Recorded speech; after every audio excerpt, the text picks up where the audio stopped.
You're listening to In Good Health, the trusted news source for medicine, science, and technology. I'm Elizabeth Westfield. I'm Mayan Vasta Betancourt. And I'm Greg Johnson. This week, why you may want to stop cooking with soybean oil. The mice that ate the salmon that had been fed the soybean meal diet got obese. So it's not just what you eat, but it's what the thing you eat has eaten that's important. But first, the realities of parenting a child with autism. In the media, we had Rain Man. I knew absolutely nothing about autism beyond that, like most people. And really just the rhetoric around it was kind of panic, tragedy. All that and more this week on In Good Health. Celebrate Lunar New Year parties with help from Whole Foods Market. Find yellow sale signs on Asian-inspired ingredients like whole fish, stir-fry ready shrimp, and organic ground pork that's great in dumplings. Explore fresh veggies like napu cabbage, bok choy, and komatsu na. And check out the floral department for money trees, orchids, and more. Perfect for gifting. Find good fortune and flavors through the 24th at Whole Foods Market. Few things are as uplifting as the greatest moments in sports. And nothing brings us together quite like Team USA at the Olympic Winter Games. From NBC Universal's iconic storytelling to the innovative technology across Xfinity and Peacock, Comcast brings the Olympic Games home to America, sharing every moment with millions. When Team USA steps onto the world stage, we're not just watching, we're cheering together. This winter, we're all on the same team. Comcast, proud partner of Team USA. To tip off this NBA season on FanDuel, you can choose your own rewards, which means you can play your game any way you want. I get to choose my rewards? Yep. Great! Now, excuse me while I lock in. All customers choose your own reward right now in the FanDuel app. 21 plus and present in select states. 18 plus in Kentucky. Opt-in required. Rewards are non-withdrawable. Restrictions apply, including bonus and token expiration, leg requirement, and max wager amount. See full terms at FanDuel.com/sportsbook. Gambling problem? Call 1-800-GAMBLER. Dear McDonald's, your breakfast menu? Fire. 10s across the board. I could be happy with anything, even though I order the same thing every time. Thanks for not judging me. I'll try something new next time. Maybe. Score a 2 for $5 deal on a sausage McMuffin with egg and more. Limited time only. Price and participation may vary. Cannot be combined with any other offer. Single item at regular price. Ba-da-ba-ba-ba.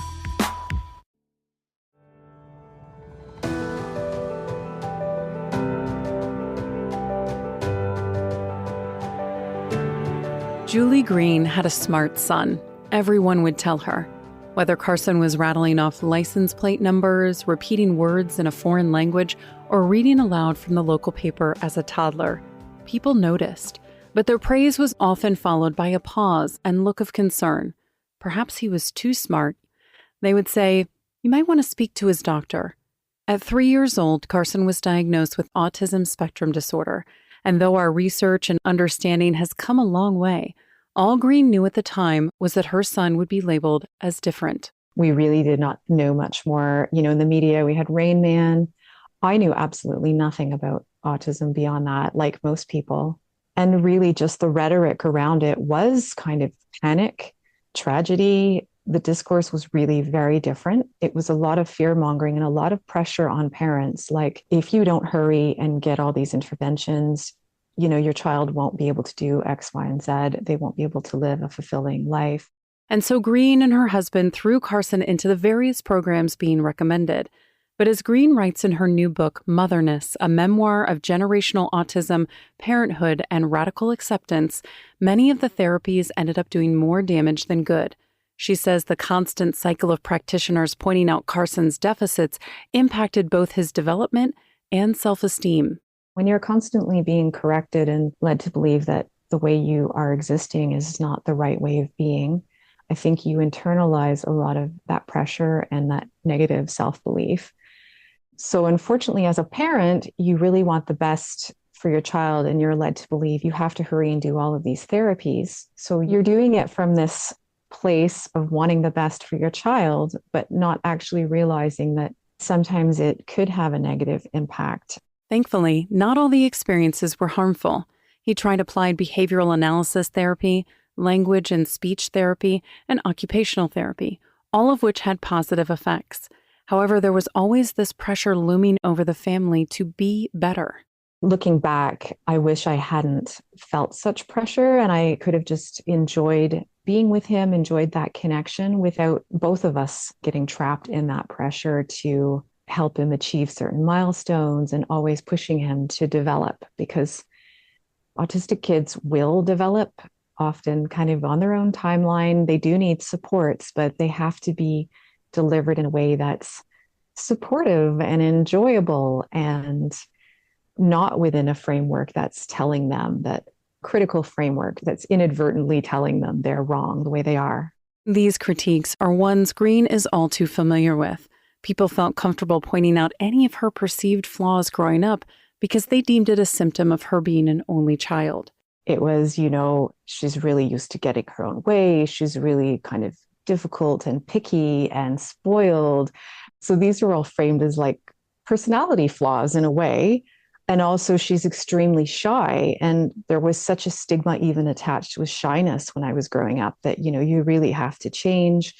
Why are you like this? Because I would often, I guess it was the form of anxiety and social confusion. So I would often observe people and I was just very, very quiet because that social confusion of not really knowing what to say, or if I was kind of shutting down, I would turn mute. These similarities aren't the only parallels Green's noticed between herself and Carson.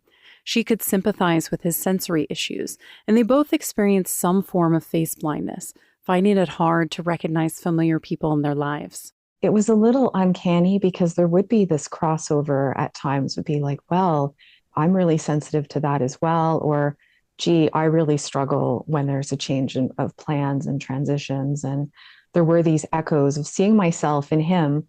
But at the same time, it was just so different. In a lot of ways, he fit more of the traditional picture we have of boys with autism. So I really just did not connect the dots because I thought, well, I have some friends. I've had social issues, but again, not to the extent that he did. I had, no major issues with language. I sat on the fence for so long, and it really wasn't until the general dialogue and understanding of autism in girls and women and how it might look different. It wasn't really until that conversation started happening, like almost 10 years after he was diagnosed, that it even occurred to me that it was a possibility. At the time, Green had been blogging about autism and parenting. Through that community, she met a mother who was autistic herself. The more they spoke, the more Green realized how similar their stories sounded. That's when the dots sort of connected for me, because really my son's experience, I say in the book, you can't really compare a 12-year-old boy who's autistic with, a 44-year-old woman, because I've had so many decades of making my own coping mechanisms and just living life. And also just our experiences were so different. So, I say it's like a Venn diagram. There was always this overlap where there were similarities, but also just so much difference that I didn't see it until I had actually connected with an autistic woman. Girls with autism often go undiagnosed because they don't fit the stereotypical signs seen in boys. Many are able to mask their symptoms in order to fit society's expectations. So it took 44 years for Green to be diagnosed with autism spectrum disorder. It changed everything. Receiving the diagnosis was like a corrective lens had been placed over Green's life, finally allowing her to see with 20/20 vision for the first time. On the surface of it, nothing really changes. You have the same challenges and you have the same talents, but it's, the entire way that you look at yourself. So many memories that never made any sense suddenly had new context. Well, I've always had very kind of intense sensory issues. Again, when you're young, it's framed as, why are you so picky? I had a lot of issues with clothing, which is super, I guess that's one of the hallmarks for a lot of people with autism. I've recently shaved my hair. I have a buzz cut, which is not for fashion purposes, but this is kind of a recurring thing in my life where it sounds crazy and you think it's crazy. I thought it was crazy. At various points in my life, I just could not tolerate the sensation of hair on my scalp. So again, these were things that were framed in my childhood and adolescence as, things that were basically wrong with my personality, as opposed to understanding that, yes, there was anxiety, but there was a bigger piece that was informing my behavior and the way I was experiencing the world. Green realized she had been masking her whole life. How she presented herself to the world was a character molded from whatever would help her fit in. Now she's working to unlearn that instinct. When you've grown up, and especially in your mid-40s, and you've been a people pleaser all your life, a lot of this is just gender roles and gender bias as well. It's not exclusive to autism, and perfectionism. So again, these things still exist for me. I still have a lot of anxiety. I think it's just this awareness now where I didn't have this understanding when I was young. So I would push myself to the point of overwhelm or burnout and end up very, very ill. And I was having very severe and frequent migraine attacks where I'd be throwing up and missing work and all sorts of things. And I didn't understand that. I thought this was a physical ailment, and I didn't understand that. And sometimes it's the culmination of this buildup on the nervous system and stress and anxiety and sensory overwhelm that was causing this. Now Green's able to create a schedule that fits her needs without feeling shame about when she needs to rest. It's an awareness that's also helped her understand what her son needs. No two people's experience with autism is the same. For Carson, many of his challenges stem from emotional regulation. When he gets triggered, he becomes emotionally explosive. And while many people's first instinct is to try and calm the situation with words, Green realized that type of verbal soothing isn't what Carson responds to. And when someone's in that fight or flight mode, telling them to calm down, telling them they can't sort of process language. So I think for us, a big thing was learning, he can't process language in that moment. So he basically just needs someone to be close by to make sure he's safe, to know that we're there, but to wait until his nervous system has kind of come down. And then you can talk through, how to maybe manage a situation next time, or you can kind of do the damage control later. So really in the moment, it's just co-regulating and trying to give the nervous system a chance to calm down. Green says that Carson's been able to get a better grasp of his outburst as he's aged.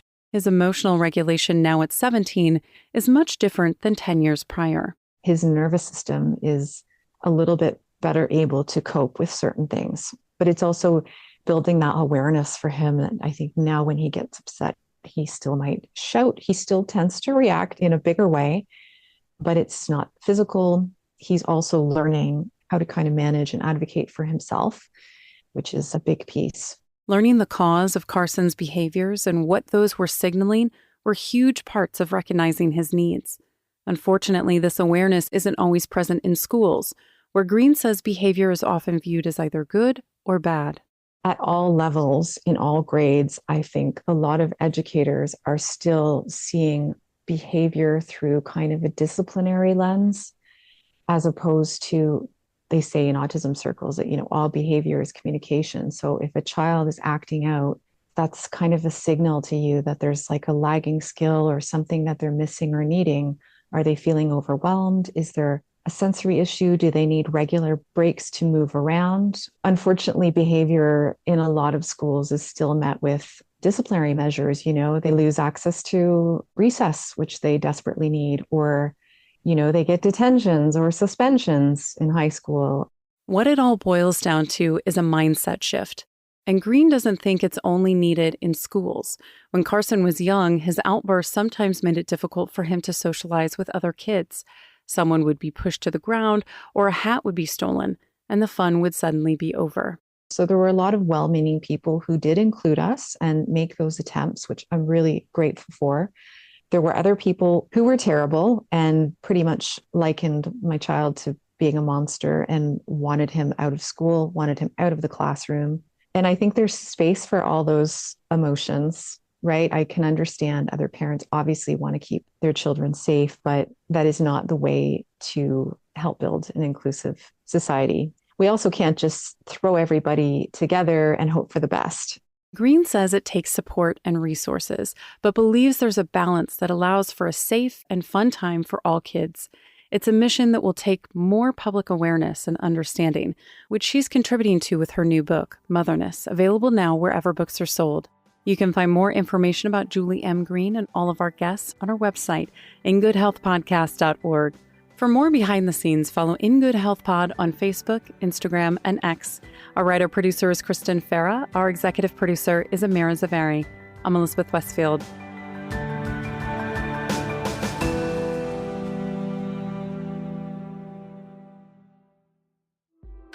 Coming up, a surprising main driver of obesity in America.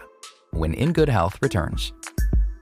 Few things are as uplifting as the greatest moments in sports. And nothing brings us together quite like Team USA at the Olympic Winter Games. From NBC Universal's iconic storytelling to the innovative technology across Xfinity and Peacock, Comcast brings the Olympic Games home to America, sharing every moment with millions. When Team USA steps onto the world stage, we're not just watching, we're cheering together. This winter, we're all on the same team. Comcast, proud partner of Team USA.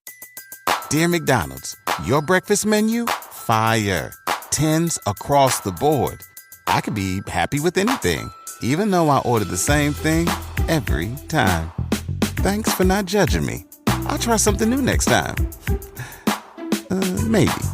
Score a 2 for $5 deal on a sausage McMuffin with egg and more. Limited time only. Price and participation may vary. Cannot be combined with any other offer. Single item at regular price. Ba-da-ba-ba-ba.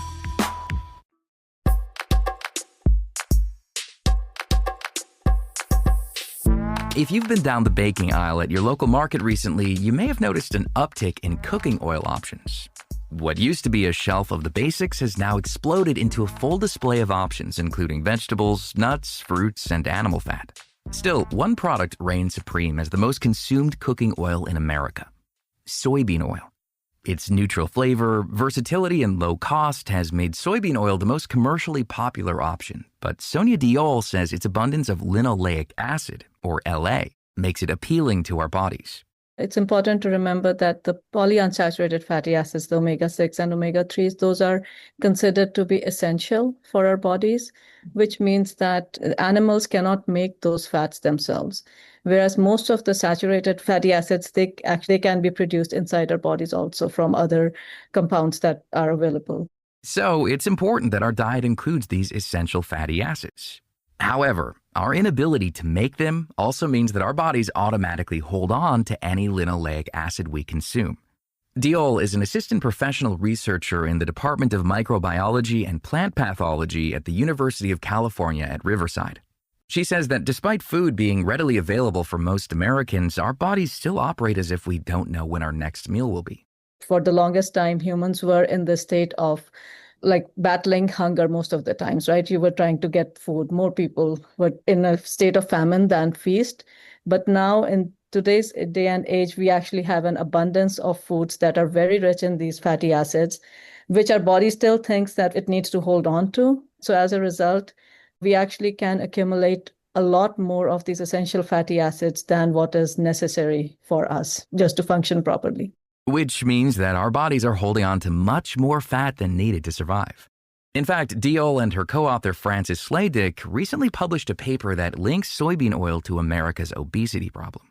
The paper, published in the Journal of Lipid Research, reveals that the metabolites created when our body breaks down linoleic acid in soybean oil may be driving obesity. Fats get broken down, they get modified, they get broken down, and they get changed into different constituents. Some of this is necessary just to process the fatty acids. It's just what the body does. Slaydick is a professor of cell biology and toxicologist at the University of California at Riverside. She mentions that some of the products created from the breakdown of linoleic acid are oxylipins.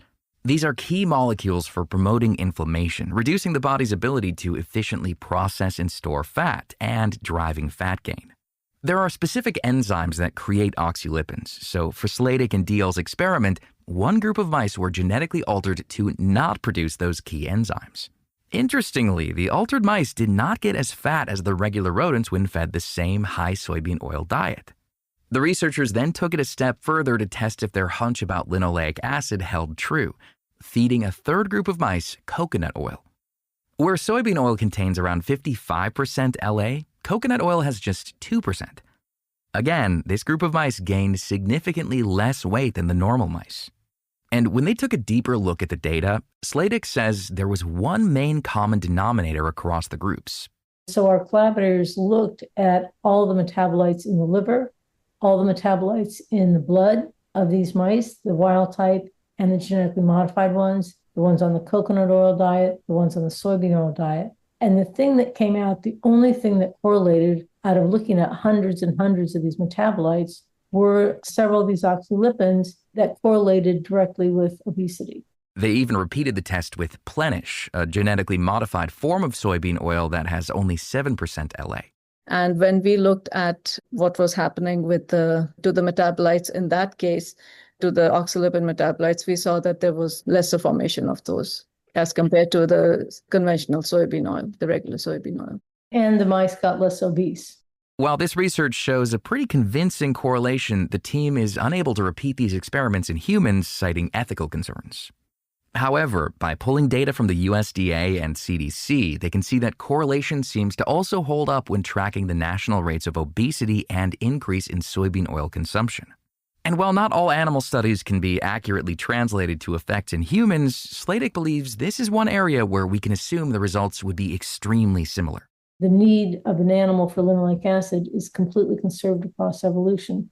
So the pathways that the enzymes that metabolize the linoleic acid into these oxylipins that we found that it's not the LA, it's actually the oxylipins that correlate with obesity. Those enzymes are completely conserved between mice and humans, right? So we have every reason to think that if we were to go in and take out people's livers and see how many of these oxylipins they had and try to correlate that with the state of obesity, we would see the same thing. Diol and Sladek's animal experiments have consistently shown that feeding mice a diet high in linoleic acid will cause weight gain and obesity. What's interesting is that simply avoiding soybean oil won't necessarily keep you from consuming high amounts of LA. The vast majority of livestock and poultry in America are fed soybean meal because it's a cheap, quality protein source. But what does that mean for the people consuming these animals? What happens then is that linoleic acid, because of the properties we said at the beginning, is accumulated and stays in the animal. And so there was, at the beginning of our studies, a little over 10 years ago, there was a paper by a group in Norway where they had farmed salmon. And they had salmon that was being farmed so they could control what they ate. Either the salmon was fed a fish meal diet, analogous to what they would have in the ocean, or they were fed a soybean meal diet. And then they took that salmon and fed the salmon to mice.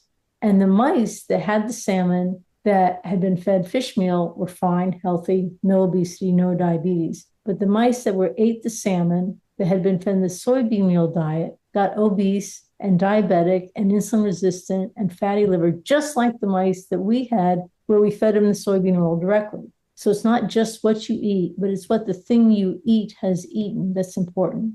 But that doesn't mean soybean products are bad.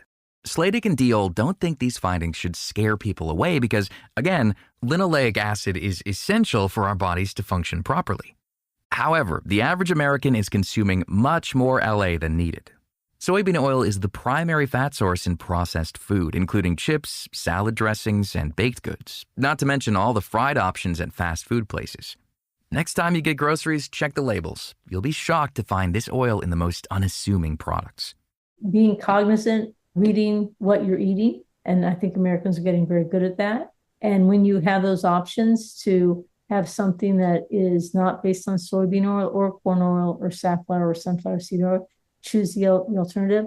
But also it's very important, do not stress over it. Stress alone by itself will aggravate obesity. So don't stress over it. Since its use is so widespread, Sladek promotes a do-what-you-can approach. Enjoy a meal out at a restaurant, but when you can control the preparation, like when cooking at home, opt for the unprocessed options. And instead of using a seed or vegetable oil, the researchers recommend coconut or olive oil for their meals at home. Linoleic acid, as we said, is essential. Having some in your diet is absolutely critical, but too much is not a good thing. You can find more information about Sonia Diol, Francis Sladek, and all of our guests on our website, ingoodhealthpodcast.org. For more behind the scenes, follow In Good Health Pod on Facebook, Instagram, and X. Our writer-producer is Kristen Farrah. Our production manager is Jason Dickey. I'm Greg Johnson.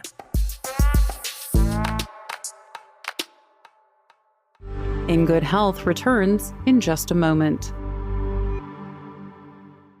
Fidelity Active ETFs have the flexibility to shift and transform as markets do the same. So instead of just riding an index, they can seek to outperform it by adapting to market conditions and pursuing new opportunities as they emerge. And while you get the potential outperformance of an actively managed fund, you can still buy and sell it on your terms, just like any other ETF. Markets can change in real time. Make sure your ETF can too. Learn more at fidelity.com/active ETFs. Before investing in any exchange-traded fund, you should consider its investment objectives, risks, charges, and expenses. Contact Fidelity for a prospectus, an offering circular, or if available, a summary prospectus containing this information. Read it carefully. While active ETFs offer the potential to outperform an index, these products may more significantly trail an index as compared with passive ETFs. ETFs are subject to market fluctuation and the risks of their underlying investments. ETFs are subject to management fees and other expenses. Fidelity Brokerage Services, LLC, member NYSE, SIPC. Eating healthy doesn't mean you have to eat out at a pricey restaurant. Healthy Choice Simply Steamer's grilled chicken and broccoli Alfredo is an easy, high-protein meal with nothing artificial. The steam tray keeps the sauce separate, so you get crisp broccoli, creamy Alfredo sauce, and tender grilled chicken that's delicious every time. And it's a satisfying meal with 28 grams of protein. You can find it in the frozen aisle. Healthy Choice. What having it all tastes like. Okay, does this happen to anybody else? You sit down with a juicy QPC, some McNuggets, and those golden fries from McDonald's. Then you take a long sip of your Sprite because you can still hear your mama saying, "Don't fill up on that drink before you eat your food." But you're grown now, so you do what you want. Share and share alike with the 20-piece McNuggets from McDonald's for just $6. Limited time only. Price and participation may vary. Cannot be combined with any other offer. Ba-da-ba-ba-ba. Before you begin your road trip, ask yourself, do you really need 5 full suitcases? With the 2026 Kia Sportage X-Pro's class-leading cargo space, you'll have room for what you need. Find out more at your local Kia dealer today. Keep the adventure going. Kia, movement that inspires. Call 800-3334-KIA for details. Always drive safely and obey all traffic laws. Comparisons based on second row legroom and cargo space behind second row seats in the subcompact SUV class according to Kia segmentation as of October 2025. Medical notes this week. Are energy drinks making you sick? Scientists have discovered that taurine, an amino acid added to these products, fuels leukemia stem cells. In fact, a recent study in the journal Cell Death and Disease shows that as it feeds the cancer, it becomes less available for healthy cells to use. In mice, this led to weaker bones. While taurine itself is important for specific functions in our body, it may be harmful for people with certain types of cancers. A new treatment for seizures may soon be possible without the need for invasive brain surgery. A study published in ACS Chemical Neuroscience details a non-surgical method that uses focused ultrasound to reach the areas of the brain responsible for epilepsy. By targeting these specific neural circuits, researchers were able to suppress seizure activity in animal models. This breakthrough offers a potential lifeline for the millions of patients whose seizures do not respond to traditional medication, but who are hesitant to undergo traditional surgery. Good news for sugar addicts. Scientists have created a healthier sweetener using tagatose. It's a rare type of sugar found in some fruit and dairy products that researchers have been able to biosynthetically produce. It's nearly just as sweet as table sugar, but has 60% fewer calories. Research also suggests it reduced the growth of some cavity-causing bacteria and has probiotic effects for the gut. How to fight against procrastination. Research published in BMC Psychology highlights a simple 2-minute reflection exercise as a powerful way to break the cycle of delay. The study found that breaking down the task into smaller sub-goals and adding a quick reward for each one can significantly reduce procrastination. And that's Medical Notes this week. I'm Mayan Vosta-Betancourt. Fidelity Active ETFs have the flexibility to shift and transform as markets do the same. So instead of just riding an index, they can seek to outperform it by adapting to market conditions and pursuing new opportunities as they emerge. And while you get the potential outperformance of an actively managed fund, you can still buy and sell it on your terms, just like any other ETF. Markets can change in real time. Make sure your ETF can too. Learn more at fidelity.com/active ETFs. Before investing in any exchange-traded fund, you should consider its investment objectives, risks, charges, and expenses. Contact Fidelity for a prospectus, an offering circular, or if available, a summary prospectus containing this information. Read it carefully. While active ETFs offer the potential to outperform an index, these products may more significantly trail an index as compared with passive ETFs. ETFs are subject to market fluctuation and the risks of their underlying investments. ETFs are subject to management fees and other expenses. Fidelity Brokerage Services, LLC, member NYSE, SIPC. Okay, does this happen to anybody else? You sit down with a juicy QPC, some McNuggets, and those golden fries from McDonald's. Then you take a long sip of your Sprite because you can still hear your mama saying, "Don't fill up on that drink before you eat your food." But you're grown now, so you do what you want. Share and share alike with the 20-piece McNuggets from McDonald's for just $6. Limited time only. Price and participation may vary. Cannot be combined with any other offer. Ba-da-ba-ba-ba. Thank you for joining us this week and every week as we break down the science stories you need to know. You can find all of our past segments and guests on our website at ingoodhealthpodcast.org or wherever you listen to your podcasts. Follow us on Instagram, Facebook, and X for more behind-the-scenes content. Tune in next week for another edition of In Good Health.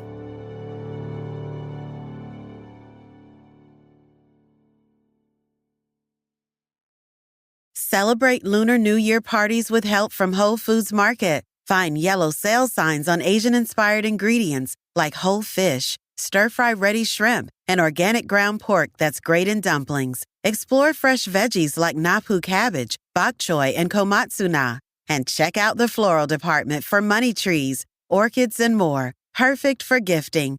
Find good fortune and flavors through the 24th at Whole Foods Market. Few things are as uplifting as the greatest moments in sports. And nothing brings us together quite like Team USA at the Olympic Winter Games. From NBC Universal's iconic storytelling to the innovative technology across Xfinity and Peacock, Comcast brings the Olympic Games home to America, sharing every moment with millions. When Team USA steps onto the world stage, we're not just watching, we're cheering together. This winter, we're all on the same team. Comcast, proud partner of Team USA. To tip off this NBA season on FanDuel, you can choose your own rewards, which means you can play your game any way you want. I get to choose my rewards? Yep. Great! Now, excuse me while I lock in. All customers choose your own reward right now in the FanDuel app. 21 plus and present in select states. 18 plus in Kentucky. Opt-in required. Rewards are non-withdrawable. Restrictions apply, including bonus and token expiration, leg requirement, and max wager amount. See full terms at FanDuel.com/sportsbook. Gambling problem? Call 1-800-GAMBLER. Dear McDonald's, your breakfast menu? Fire. 10s across the board. I could be happy with anything, even though I ordered the same thing every time. Thanks for not judging me. I'll try something new next time. Maybe. Score a 2 for $5 deal on a sausage McMuffin with egg and more. Limited time only. Price and participation may vary. Cannot be combined with any other offer. Single item at regular price. Ba-da-ba-ba-ba.